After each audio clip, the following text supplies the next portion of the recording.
بندے پر اللہ کی کیا نعمت ہے، یہ کیا اتنا کمزور پڑا ہوا ہے، اب یہ اللہ کا کیسے شکر ادا کرے؟ اس کے پاس کیا نعمت ہے؟ ہاتھ نہیں اپنے ہاتھوں سے کچھ کام کر سکے، پاؤں نہیں خود چل کر جا سکے، بولنے کی طاقت نہیں زبان بند ہے، سننے کی طاقت نہیں کان بند ہے، آنکھ دیکھنے کی طاقت نہیں آنکھیں بند ہیں، سب کچھ کمزور پڑ گئی اور درخت کے نیچے پڑا ہوا تھا۔ حضرت علی رسول اللہ صلی اللہ علیہ وسلم سے پوچھا یہ آدمی کیسے اللہ کا شکر ادا کرے گا؟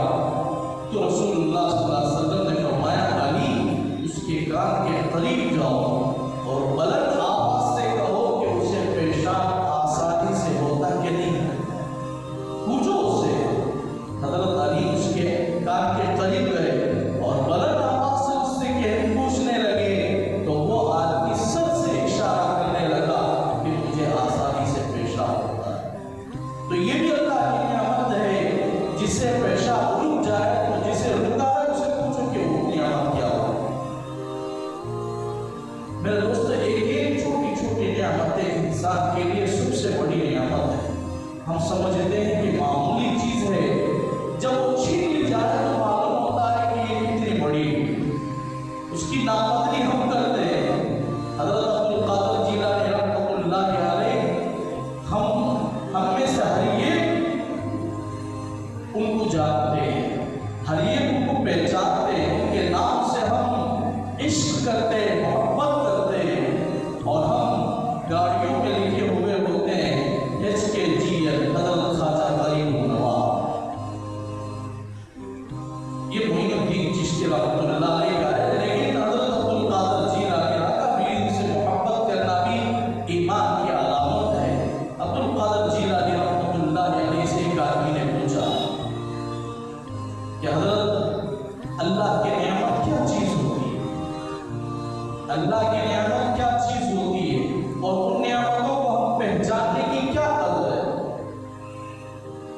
اور پھر حضرت سے وہ آدمی کہنے لگا حضرت میرے پاس کوئی نعمت نہیں، میرے پاس کچھ بھی نہیں ہے، میں کنگال ہوں، مال کے اعتبار سے بالکل غربت کی زندگی گزارتا ہوں، فلاں جگہ سے مجھے کچھ آ جائے تو میں اپنے بچوں کو کھلا دیتا ہوں، دن میں کئی مرتبہ یا ہفتے میں کئی مرتبہ میں بھوکے رہتا ہوں، لیکن کوئی میرا پرسان حال نہیں ہے، کوئی پوچھنے والا نہیں، وہ میں کنگال ہوں۔ حضرت عبدالقادر جیلانی رحمۃ اللہ علیہ سے پوچھا کہ حضرت اب بتاؤ کہ میرے پاس کیا نعمت ہے، میرے پاس کیا نعمت ہے؟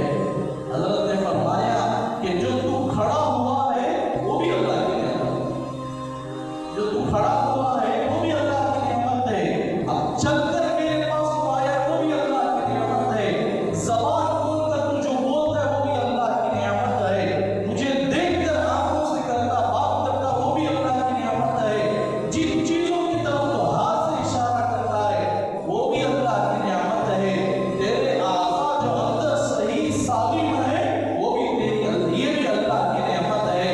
اگر ان تمام چیزوں میں سے یہ بھی اللہ چھین لے تو تیرے پاس کیا ہوگا؟ اور تیری نعمتوں میں اللہ اگر ایک نعمت بھی چھین لے تو تیری حالت کیا ہوگی؟ ہاتھ فالش پڑ جائے تو تو کام کیسے کرے گا؟ پاؤں فالش پڑ جائے تو قدم کیسے اٹھا کر آئے گا؟ زبان میں فالش پڑ جائے، زبان کھلے نہیں تو بولنے کی طاقت کیسے رکھے گا؟ آنکھ اللہ بند کر دے تو کسے دیکھ کر بات کر سکے گا؟ یہ جو نعمتیں تجھے اللہ کی ہیں یہ بھی سب سے بڑی نعمت ہے۔ اللہ ہم تمام سنتوں پر عمل کی